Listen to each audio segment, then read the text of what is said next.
Hi, welcome to my channel. Brassy. Hey, Uncle Kenny! Football! Hey, yeah!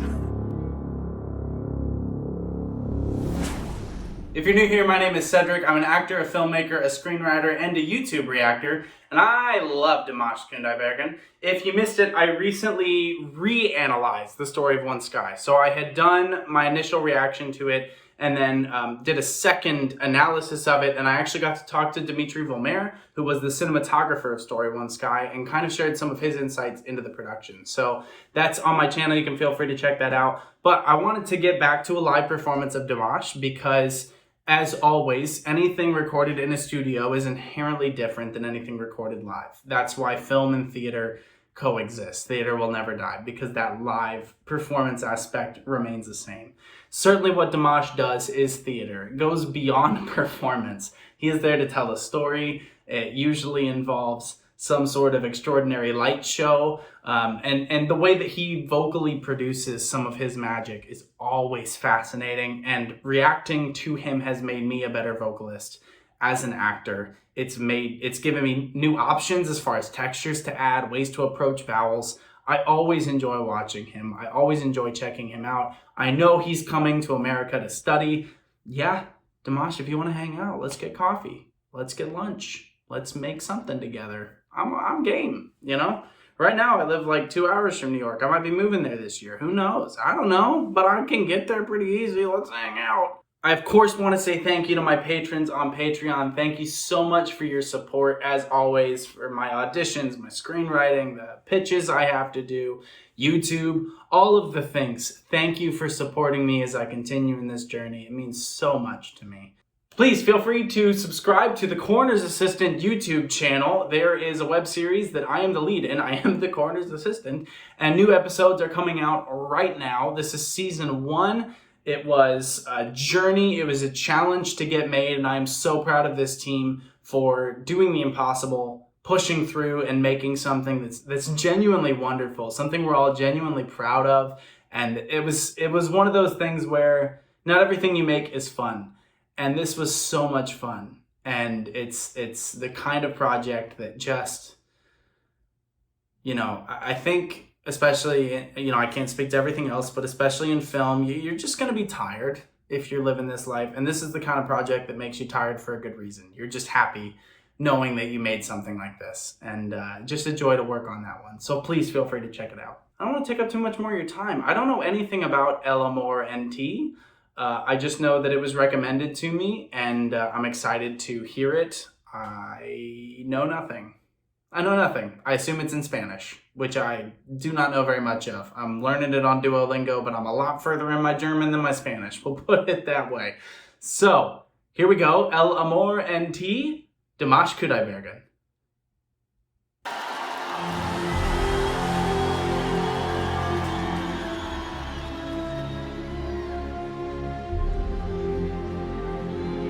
Must be a giant screen.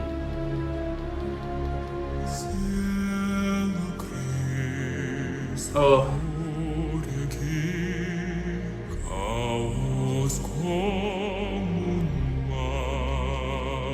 Oh, nice vowel.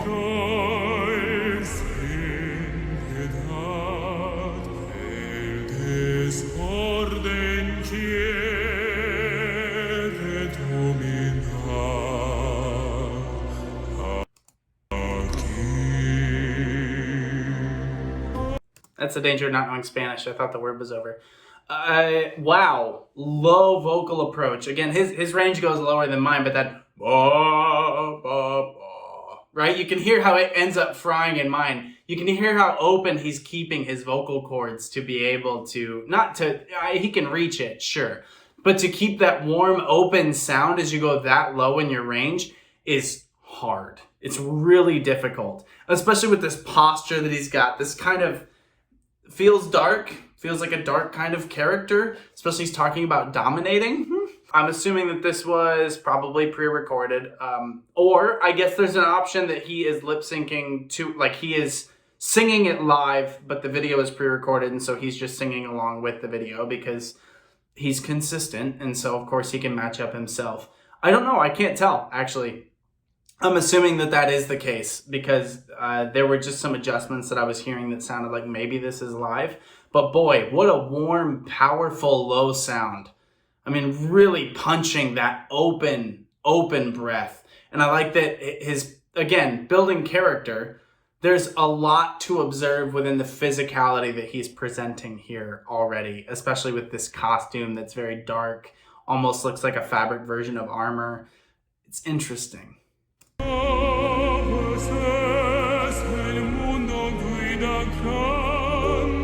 Open.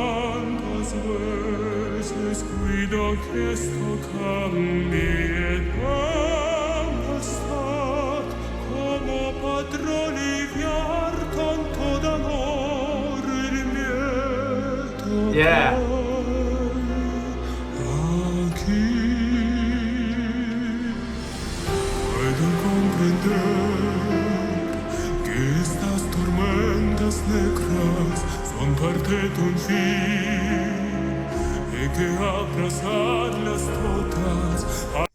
It really sounds live to me.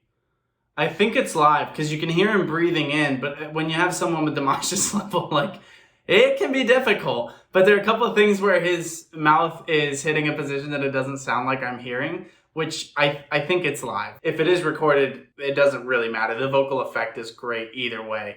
He's playing in a higher range now, but still dipping low. And so you can hear him adding a little bit more strength to the sound, being a little bit more upfront with his vocal approach. And still, it's very open, very strong sound that's coming out. But it's not it's not a round sound. It's still a forward approach, even as he's hitting these sounds. Even as he's adding vibrato, he's not allowing it to round out. He's not softening the edges of his tone. He's keeping it pretty harsh as a sound, and that's great. It's a very, very cool effect as this, kind of intense lyrics are being played out in front of us. Nice.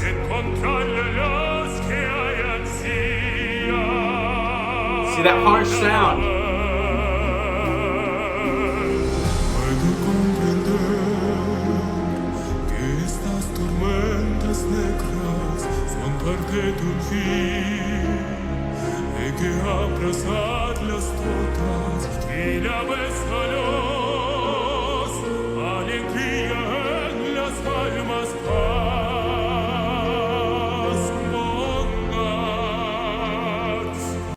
We're just gonna go back. Look how open his jaw is. Look how far down he's dropped it to really push that sound out. Again, he's not rounding this, even with the vibrato, on vowels that would traditionally be a little bit more ah, right? He's not allowing it ah. He's being more ah, right? Pushing that sound forward, but keeping it with that edge that I talked about. Almost a metallic type sound to it. It kind of connotates pain, conflict, something to that. But that's not an easy effect to produce, so it's really well done. Look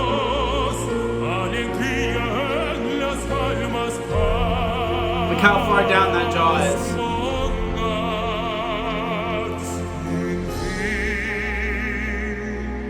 Now it's closed. You can hear his jaw close.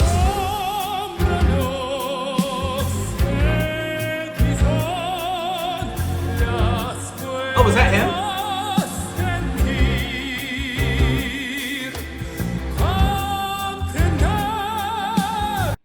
Completely different vocal effect. Ta, ta, ta, right?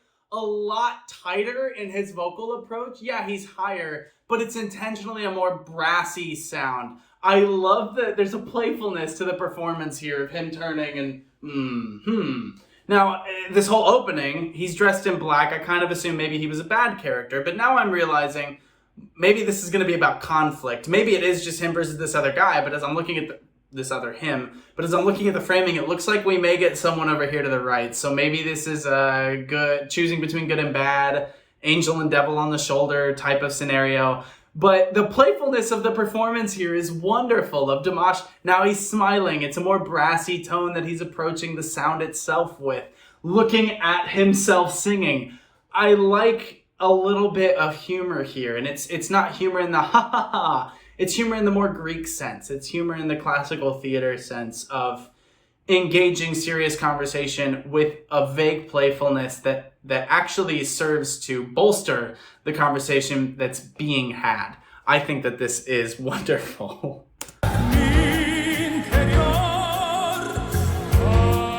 Nice roll.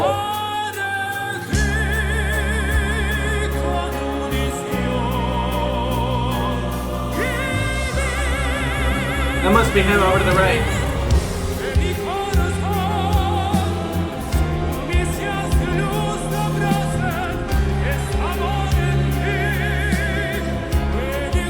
Oh, that's beautiful.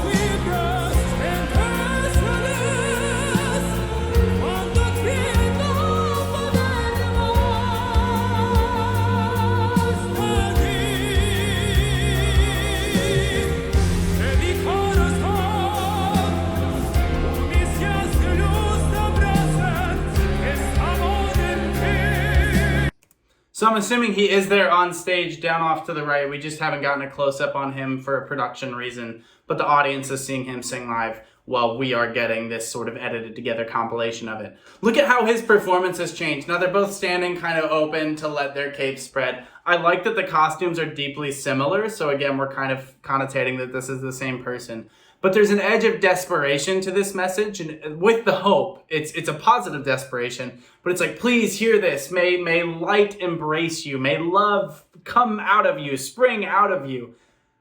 What a wonderful message. And to have that contrasted with this initial message of which side do I pick, it's great. I mean, it's intellectual art, and I appreciate that.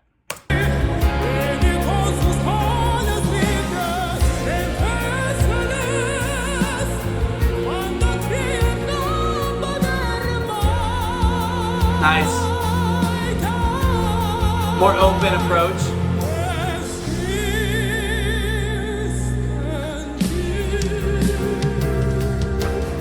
Nice.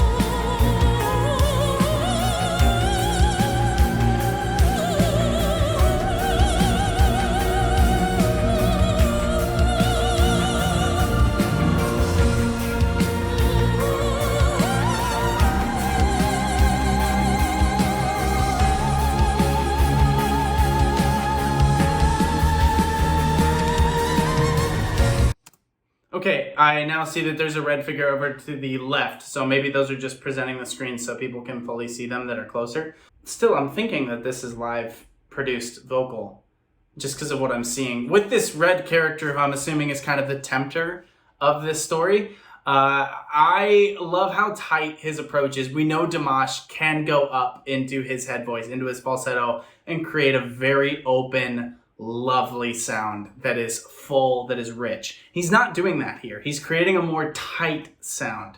It's a little bit, it's not weak, it's fragile. And I think that he's intentionally adding this sort of, again, fragility to it. It's the aura of temptation. It's this alluring sound, almost like a siren floating out over the water, right? That's what it's intended to be, to go against the heavy darkness of that first initial section, and then the more bright, open tones of the second. Now we've got this tight, high sound that could be alluring, and at the same time, it has a kind of a grating vocal production to it. And I think that grating sound is intentionally produced to, yes, have us go, oh, what a beautiful sound, but then go like, but maybe that's not the direction I'm supposed to lean. I don't know. And so again, telling stories within his vocal production is one of Dimash's, I think, most underrated skills as a vocalist.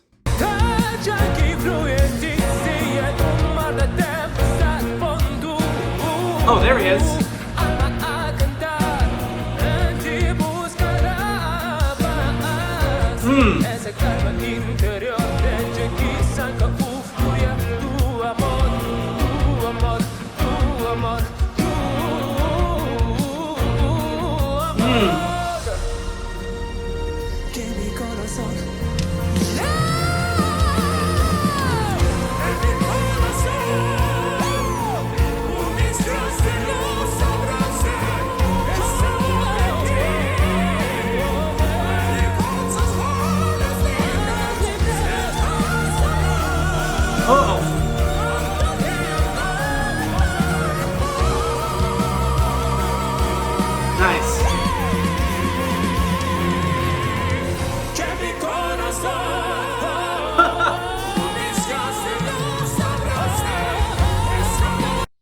Okay, first, cinematography. Look at how they're using the bokeh effects for us as viewers to be drawn into this. These lights behind him have turned into circles. We've got tight focus on him. Gorgeous cinematography. I love this. This is so pretty. But more than that, Dimash's performance. I've never seen him on stage like this. Flying around, going with it. Da-da-da-da-da, da-da-da-da-da, woo! Right? Like, he is all into it. And it's cool to see from him.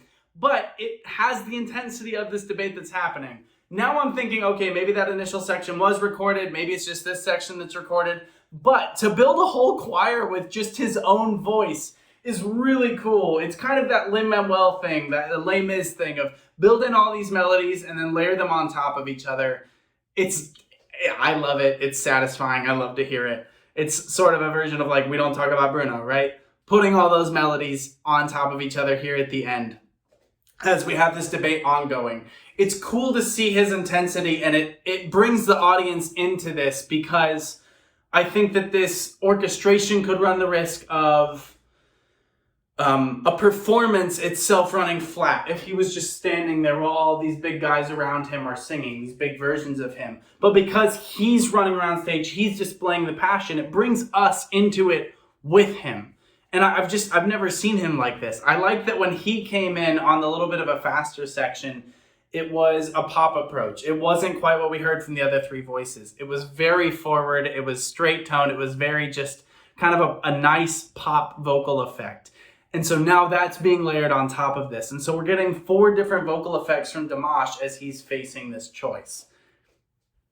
What?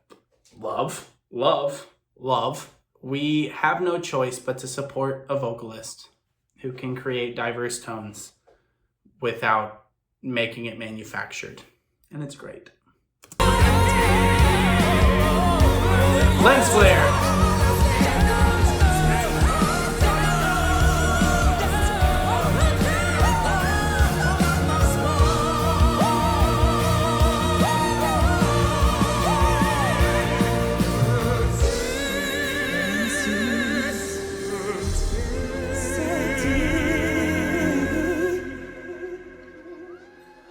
Nice reverb.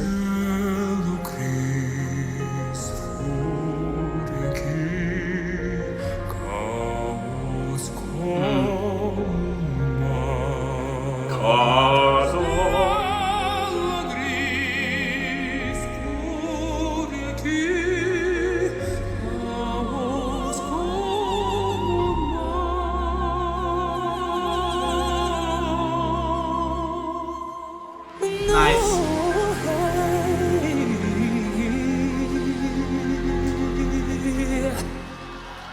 Nice way to end it. Yeah. Creative percussion with your own breath. That was great. Yeah. No, I love that. I think it's great. Again, showing diversity in his own voice. I love that he chose to go pop at the end and pushes through with that. It's not the choice that I expected him to make, but I think the song is really cool. I think his own production is really cool. I like that he stayed underneath. And actually, kind of the identifying factor of that fourth voice that he was using were the runs, where he was linking everything in, keeping his jaw kind of tight, keeping it a closed sound, and the runs adding so much, like a cello underneath the rest of that orchestration, was really cool. And so I really enjoyed this. Thank you so much for recommending it to me. I hope you enjoyed my analysis of it. And until next time, please take care of yourselves. Drink so much water. Get so much sleep. Have so much self-worth and love. And until next time, please be well.